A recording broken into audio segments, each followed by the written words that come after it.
We're going to pick right up where we left off. Okay? Jeremiah 29:11. Read it out. Brother say this. Since y'all know who the word is for and it's given to you, the next thing brother say is, you sons of thunder gods, we see this in the comment boards recently. You sons of thunder gods ain't talking no prophecy. You're not talking about Jacob's trouble. You're not talking about the destruction that's coming to this place. Well, that's a damn lie. We teach about everything, right? That's right. But what we try to do is we try to uplift Israel. That's right. We try to build you up. It's not always about the destruction that the Most High has planned.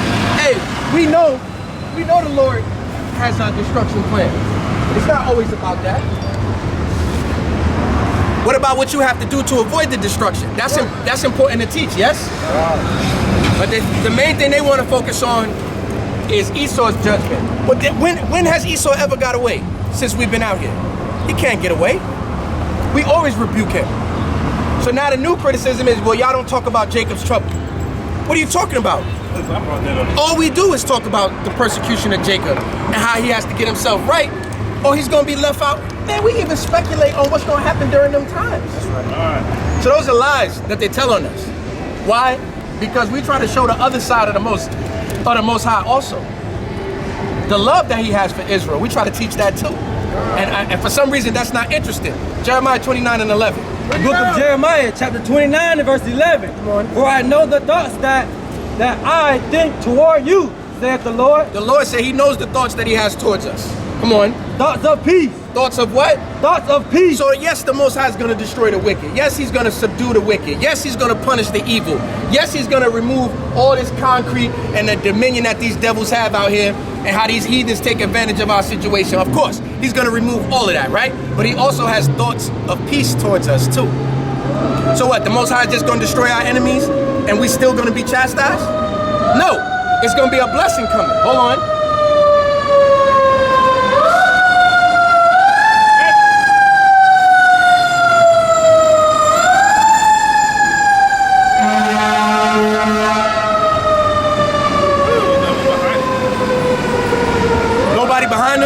Nobody in front of him. Just running that siren, man. The Most High has thoughts of peace towards us. Come on, what else?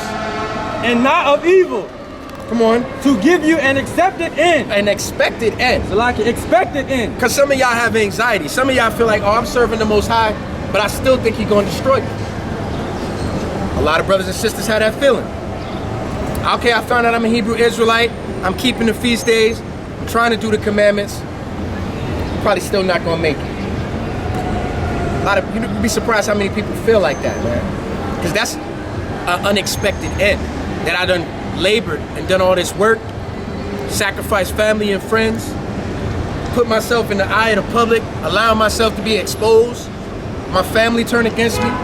Brothers lose wives, wives lose husbands, children hate the parents, parents disown their children. I've gone through all these things for the Lord, and you know what? I probably still deserve to be destroyed. Got a lot of people that have that in their mind. So you need this verse. But we don't teach enough about Jacob's trouble. What about them brothers? The scriptures are supposed to be a comfort to a man, to a woman. When the Bible come out, you're supposed to feel refreshed. You're supposed to feel good. So don't tell us what to teach. We tell you what we're about to teach. Read it again. The book of Jeremiah, chapter 29 and verse 11. Romans. For I know the thoughts that I think toward you, saith the Lord. What thoughts does the Most High have towards the same people that he gave the promises to? The same people that he chose out of all the nations. What kind of thoughts does the Most High have? Thoughts of peace. Thoughts of what? Thoughts of peace. Come on. And not of evil. Come on. To give you an expected end. Come on. Then shall ye call upon me. And ye shall go and pray unto me. And I will hearken unto you. Yeah, the Most High, he plans to listen to you. He plans to hear your prayers. He's just waiting for you to turn from your wicked way. Can you answer this? He's waiting for it. He plans to save you out of this captivity. He plans to bless you into the next kingdom. He's just waiting for you to turn to him. The Most High is patient and long-suffering. And you can't tell him how he feels. Yeah, the Most High just gonna kill all you wicked niggas. You can't decide that for God. Because he told you that he knows his thoughts that he thinks towards you. thoughts of peace, not to give you an unexpected end. You should have confidence from hearing that verse. It should build your faith even more, knowing that the Most High feels like that. Because guess what? Now that my faith is built up, I've got more motivation to carry on this walk. You need motivation, man. You need motivation to get up and go to work. And you get paid to do that. And that's not enough motivation. You need more motivation than just getting money to go to work. You need your boss not to be too aggravating. You need your work to be appreciated while you at work, right? You need to feel good and not be sick where you don't want to go to work. And you getting paid for this. You still need motivation on top of that to go to work. So you think you don't need motivation to serve God? Who's gonna serve the Most High and the Lord ain't gonna bless you? He gonna tell you straight to your face, no matter how much you serve me, I ain't gonna bless you. Hey, well, some brothers that'll still serve God. There's some brothers that'll still serve the Most High. Let me fix that. But let me tell you something, the Most High is not leaving you on the edge like that. Read it again. The book of Jeremiah, chapter 29 and verse 11. Got it? For I know the thoughts that I think toward you, saith the Lord, thoughts of peace and not of evil, to give you an expected end. Verse 12. Then shall ye call upon me, and ye shall go and pray unto me, and I will hearken unto you. And ye shall seek me and find me, when ye shall search for me with all your heart. Come on. And I will be found of you, Come on. saith the Lord, and I will turn away your captivity. That's motivation to serve God. He just amped you up. We're gonna remove you from the dominion of these devils, and we're gonna give you the kingdom of God. That's right. what the Lord promises. That's your motivation to serve Him, huh? You gotta sit around while people that don't care about your community make decisions for your people. You gotta sit around and wait for them to decide to love you? Hell no. The Most High said, don't worry about that. I know what thoughts I have prepared for you, and I'm gonna move them people out of the way. That's one of His main promises, that I'm gonna make you have dominion over all nations in the earth. What more motivation do you need than that? Ain't you tired of this? This is an unrighteous, hypocritical nation that we are subjected to. Read. This is the book of Romans, chapter 8 and verse 28. Read that. And we know that all things work together for good to them that love the Most High. So when you lose your relationship, that's working for your good. You lose your house, it's working for your good. You lose your job, that's working for your good. You lose family, that's working for your good. You lose money, that's working for your good. You get sick, it's working for your good. Because if you love God, it should be done to show you something. You need to worry when things happen to you and you're not loving God. How you love God? Keep the commandments. Keep the commandments, right? So now when things happen to you, you need to be shook then. That ain't for your good. That's a judgment and a punishment. But things that happen to you while you loving the Most High with all your strength, that's working together for your good. How many of us don't have the patience to see it through though? How many times you worry and fret and stress and break your neck over something only to find out it wasn't that serious? Most High had me the whole time. And what did that worrying do? It made your beard like this, right? You lost hair. Read what you got. Read it again. And then you give me Luke 13:22. No, 12:32. It's the book of Read that Romans, again. chapter 8 and verse 28. And we know that all things work together for good to them that love God, to them who are the called according to his purpose. Now the called are the elect. We started the camp. I don't know if you was able to hear us, but we started the camp saying that He speaks in parables because this word is not given to everybody. Then Romans told you that many have searched, but only the elect has obtained. That's right. Well, this verse is telling you that all things work out to the good of those who are called. Well, the elect are called. And those He called, He what? He justified. I'm talking like y'all know that verse. Go to Romans 8. Read it again. And we know that all things work together for good to them that love God, to them who are the called according to His purpose. Let me get Matthew 6:27. And what's God's purpose? For you to be the rulers in the earth. Did you know that? God. What's the first promise in Deuteronomy? Blessed above all nations. That's the first thing he promised. That's how he motivate black people, Hispanic people, Native American people, people that have a mighty spirit. You know how he motivates you? You're gonna be in rulership. I'm gonna subdue your enemies and destroy them from before your face. You're gonna have a kingdom. Then he goes on to show you all the other different types of blessings. But the first thing we want to know is this ours? Is this mine again? Or do I have to live that servitude that I've been living as long as I've been alive? Well, the first thing the Most High tell you is I'm gonna reverse that. I'm gonna set you on your feet.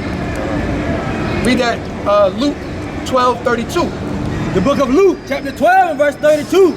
Fear not, little flock, for it is your Father's good pleasure to give you the kingdom. The Most High is actually pleased to give you the kingdom. It's his good pleasure to put you in rulership. He would like to do that for you.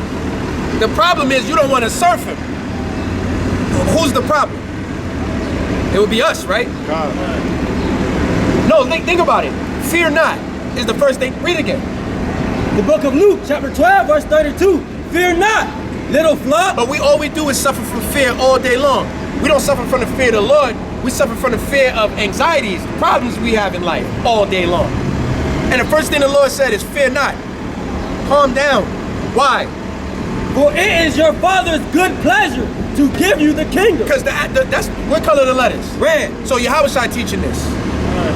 They always show us the what's up, brother? They always, when you're another reader, they always show us to love Christ, to be in the blood of Jesus and all that rhetoric, but rarely do they teach us what he said. This is something that he said. Read it again. Fear not, little flock, for it is your Father's good pleasure to give you the kingdom. Relax. The Most High want to give you the kingdom. No, listen, it's not a trick. He's not playing games with you, putting one hand behind his back. Oh, I got a whammy. You thought you was gonna get, no, he's not playing with you like that. It's his pleasure to give you the kingdom. When it's your pleasure to do something, you do it. Because you like it. If it's your pleasure to eat, you're not gonna not eat when it's your pleasure to eat, right? If it's your pleasure to leave work, you're not gonna stay a little longer when it's your pleasure to leave, right? Well, it's the Lord's pleasure to give you the kingdom. So he wanna do that, right? So what he waiting for? Faith, man. He waiting for you to demonstrate proper faith. Your faith is lacking. The apostles' faith was lacking. They used to ask Yahushua all the time, Master, increase our faith. Because they knew they couldn't walk on water. Master, increase our faith. Because they knew they couldn't heal the blind. Master, increase our faith. Because they knew they couldn't move the mountain from here to there. They knew they couldn't do it. So they was being serious. They was like, well, if all we need is faith of a mustard seed to do these things, and I can't do it, Master, increase my faith. They was being serious. But do you ever look between the lines? If all you need is the faith of a mustard seed to move a mountain from here to there, how come none of y'all can move this building from here to there? Because none of y'all got the faith of a mustard. None of you. You don't even have this. So be ashamed. So you constantly endure and demonstrate works, which is a demonstration of your faith.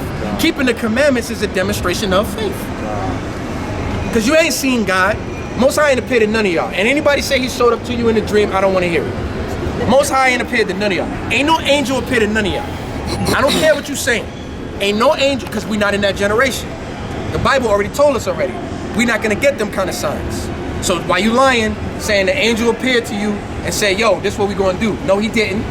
Because that's not fair. Because he ain't do that for everybody. Christ was out there openly. Everybody could see the miracles. Come on, man. If your grandmother bowed over in her back and Christ come and touch her and she stand up and start dancing, like you're gonna be like, oh, that's the guy. What y'all gonna do? You're gonna give up everything and you're gonna follow him, right? But back then, why they wasn't doing it and seeing the miracles and seeing the magic, not the magic, the what's the word I want? The something that's amazing. The wonders, the miracles. seeing the wonder, the miracles. Why they didn't believe? Because they ain't had no faith. But them same people, if you told them that an airplane can fly, they wouldn't believe you either. But now here it is, y'all live in a generation where you got cars, planes, trains, and automobile, a 20-ton machine in the sky. It doesn't bother you. That's normal, right? But you lost your spiritual compass. Them people was all spiritual. They wasn't up on technology. Y'all are into technology, but you're not spiritual. So you have a different challenge. Y'all challenge is faith. Are you gonna believe? Part of demonstrating faith is stop the worrying, man. Most tests show that in our culture, blacks, Native Americans, and Hispanics, we have hypertension. And we die from the symptoms thereof. Part of that hypertension is stress. The majority of our stress comes from worry. Why? Go to Deuteronomy 28. Hold what you got. Go to Deuteronomy 28. Go into the 60s. And give me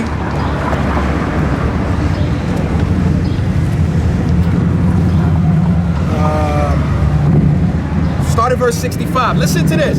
This is why we suffer from so much doubt, worry, and stress. Because it's part of the curses. Somebody read it. It's the book of Deuteronomy, chapter 28, and verse 65. And among these nations shalt thou find no ease, neither shall the sole of thy foot have rest. So you're not going to have that peace of mind in the land of your captivity. Among these nations, you're not going to find no ease. Even our pro athletes don't find no ease. What's the man used to be wide receiver for the Falcons next to Julio Jones? Roddy White. Didn't Roddy White get pulled over by some cops, harassed, disrespected? And he's a rich black man. He can't find no ease out here, right? Damn, I can't get away and I got money and this is my city? No. Even if we say the wrong thing, we gotta go out and apologize to him. Right. You can't even have a damn opinion when you're rich. Yeah, when you're rich, you can't even have a damn opinion. You don't want your son to be a damn sodomite, but then you gotta go apologize because you feel like that. Why my son can't get married and bring me grandkids? You mad at me? Why I can't raise him to be straight? They just stop saying gender on us. Hey, their brother's in the car. He hear it. Yeah, man. Oh, yeah. But that's because you're not gonna find no ease out here. Read on. But the Lord shall give thee there a trembling heart, And you're gonna have a trembling heart, doubt, fear, and failing of eyes, and the failing of your eyes. Everything you hoping to happen is gonna be disappointment, let you down. Come on. and sorrow of And mind. you're gonna have sorrow of mind. Come on. And the life shall hang in doubt before thee. And your life is gonna hang in doubt. Didn't we just see a video of a sister pregnant get shot by a cop? 5 times. But see, we keep forgetting that already happened. What about the sister that was pregnant with the baby and had the knife in her hand and was having a manic episode and the cop shot her and she got a full baby in her? They didn't arm bar her and take her down. They didn't be heroes and tase her and say, look, she had a knife, man. I know she's pregnant, but, you know, no, they shot her. The little kids playing with a cap gun in Indiana. The cop is on the, he's radioing it in. Yeah, some kids back here playing with a toy gun. He knows it's a toy gun. Hey, he peeks through the gate where they playing. Hey, put the gun down, pow, pow. Wait a minute, can I have a chance to put it down? I'm just a kid playing with a cap gun. As a kid, I played with cap guns. As a child, I played with BB guns. And nobody shot and killed me. I was running all up and down Alabama with a BB gun rifle, trying to shoot birds. If you looked out your window, you saw a little black boy with a gun running back and forth, right? Ain't nobody killed me, thanks to the Most High. But that's the problems that we suffering from today. That's because your life is gonna hang in doubt and your eyes are gonna fail. That's part of that stress. While these people are in their heaven.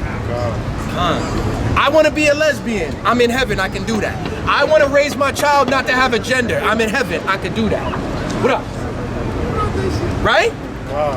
But y'all, the Israelites, y'all lives have to hang in doubt. You gotta worry. You gotta have something from fear.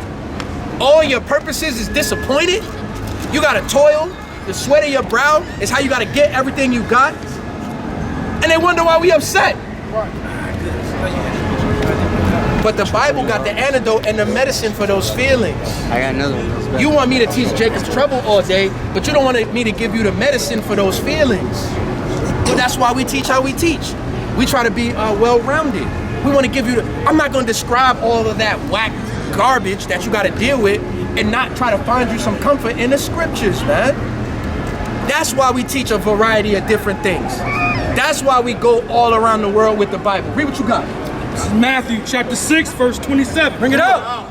Which of you, by taking thought, can add 1 cubit unto his stature? Hold on, they don't understand that verse. Read it again. Which of you, by taking thought, can add 1 cubit unto his stature? So I'm gonna worry myself hit this tall. I'm gonna think about it all day and I'm gonna end up at his height. It ain't far to go, but I'm gonna worry about it all day. I'm gonna think about it all day and I'm gonna end up his height. Who that worked for? Nobody. So in King's English it's saying, which of you through worrying can get taller?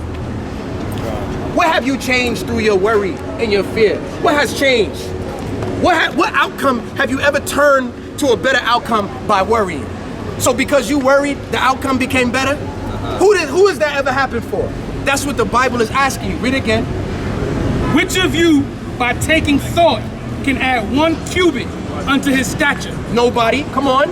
And why take ye thought for raiment? Why do you worry about your clothes? Come on. Consider the lilies of the field, The Lord's favorite flower. how they grow. They toil not, neither do they spin. And yet I say unto you that even Solomon in all his glory was not arrayed like one of these. So now here it is. You worried about your next meal. You worried about raiment, clothes for your back. How you gonna survive? You think you're gonna get it through worrying? But look at the lilies in the field, man. They're more beautiful than anything Solomon ever had, and they don't even toil. They don't work. The Lord makes it happen for them. The Lord provides. Read on. Wherefore, if God so clothe the grass of the field, which is day is, and tomorrow can cast into the oven. Yeah, that's something that's just, you ever pick a flower, you killed it. That what you did? Right? You ever walk by, see a pretty flower, boop, it's dead now. You didn't make it grow, you didn't do all that. You didn't bring it to that beauty. You just seen it, liked it, you plucked it. It's dead though. Right? That's these things he's talking about, these flowers, these lilies of the field. They today alive, but tomorrow you could throw them in a furnace. It's nothing, right? But the Most High looking after that thing. Come on. Shall he not much more clothe you? So he's not gonna look after you? Or ye of little faith? Because you ain't got no faith. Read on. Therefore take no thought, saying, what shall we eat? Or what shall we drink? Or wherewithal shall we be clothed? Come on. For all these things do the Gentiles seek. For your heavenly Father knoweth that ye have need of all these things. And what do the Lord know? He knows his plan for you, which are thoughts of good for peace, to give you the kingdom. So why don't you chill out, man, and have some faith. Stop stressing. What you stressing for? Everything that's happening to you, if you love God, is for your benefit anyway, musclehead. Just chill. That's the whole doctrine when you tie all them precepts together. And then what happens? You calm down. What happened? The sun shine different. You ever have a problem when you was a kid? It's more real when you're a child and you think you're gonna be punished. And then that time passes where you realize you're not gonna catch that ass whooping. And don't the sun be brighter and food tastes better? Because you ain't gonna get no whooping later. So now this, ooh, peanut butter and jelly, yes. Little milk, little piece of candy, it tastes better. Because you know that mommy, she let me slide. I'm not gonna catch this fade. But what happened before that when you was worried about catching that whooping? Fun wasn't fun no more. You don't want to play no more. You not hungry. You ain't want to watch cartoons. That's the best way to describe it. You know what I'm saying? For make it understandable. That's what the Lord is telling you, man. stressing for? What's wrong with you? Look at my face, me. This is all stress, man. I'm telling you, this is all stress, because my friends that are my age, they don't got this. I try to flip it and bounce it and say that it's wisdom. You know, I'm in the scriptures. Most High give me some. It's from stress, because I stress. I think the worst. I was raised like that, to think the worst and hope for the best. The Bible don't teach that. America taught you that. You're literally meditating on the worst thing that can happen all day. Well, it's gonna destroy you, man. It's more than that. But seek ye first the kingdom of God. Yeah, because all things work together for those who love God. If you love God, you seek in the kingdom, right? So then what happened? And his righteousness. And all these things shall be added unto you. Read on. Take therefore no thought for tomorrow. Don't worry about tomorrow, man. Give me Proverbs 16:23. What you worry about tomorrow for? What? 16:3. What you worried about tomorrow for when it ain't here yet? So now you worrying about tomorrow is gonna change what happened tomorrow. You look, brother. I'm gonna worry some more money into my bank account. I'm gonna worry it into my bank account. Right? We don't agree. He don't think that's gonna work. He doesn't think that's gonna work. I'm gonna worry myself rich. Watch. I ain't got it yet. But you know what I did do? I stopped living. I stopped enjoying the life that the Most High did allow me to have. Food ain't taste good. Fun wasn't fun. The sunshine was corny to me, because I got a worry in my mind. Instead of me changing my mind and demonstrating faith and not taking a thought of tomorrow and enjoying today and appreciating life. Now what happens? Your troubles fade away. But they don't want me to teach you that. They want me to talk about Jacob's trouble again. They in the comment boards, I like you brothers, but. You know how many times I see that comment? You brothers is cool, but. Hey, I like the way the brother Eliel was teaching, but. What are you talking about, man? Why you don't come out here and stand on this side? Then while he's teaching, you can tap him on the shoulder and say, hey, but also say this. Matter of fact, let me say something. No, you don't want to do that. You want to critique from behind your computer in the comfort of your home. While the women is out here and you not out here.